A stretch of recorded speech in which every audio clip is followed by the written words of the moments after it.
Hello and welcome to this week's video. This month we are talking emotion regulation, and emotion regulation is all about being able to feel and express our emotions in a way without the emotion taking over, without the feeling becoming completely overwhelming, so that we behave in a way that doesn't serve us well and doesn't serve other people well. This is something that I hear very typically when I speak to parents of ADHD and autistic children.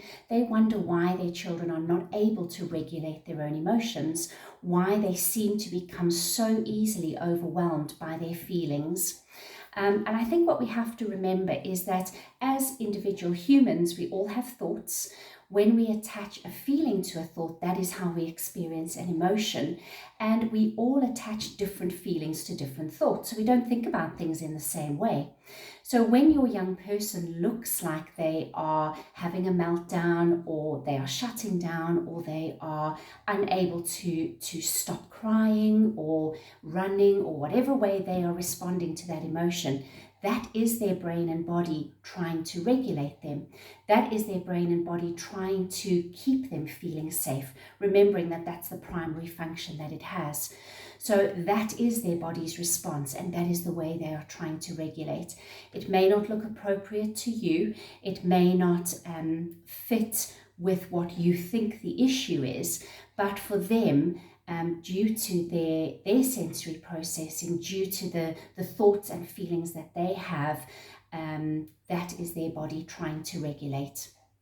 Now, obviously, we want to help our young people not to be overwhelmed by their emotions, to be able to feel their emotions, but to be able to become less overwhelmed by them and be able to manage them better in that instance. I think there's a common misconception that young children should be able to regulate their own emotions, where neuroscience now shows that the part of our brain, which is right at the front of our brain that controls emotion regulation, is only fully developed in our mid-20s. And remembering that our neurodivergent brains are often a little less developed by the same age, that may well be even closer to 30. So when we are trying to expect a 7, 8, 9-year-old to regulate their own emotions, yes, they will certainly be able to do some of that, but they will not completely be able to do that.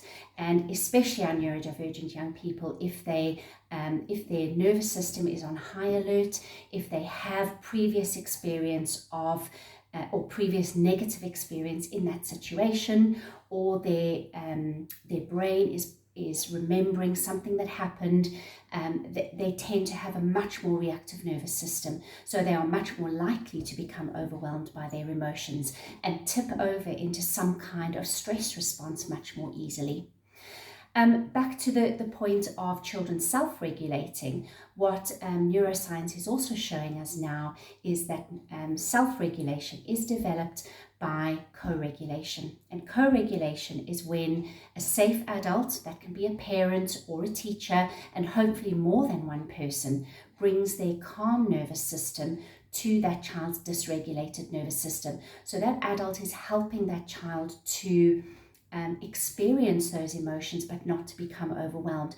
They are essentially helping them to feel safe and secure in that moment, so that the child can process their emotions and move past them, and those emotions don't become so big and so overwhelming.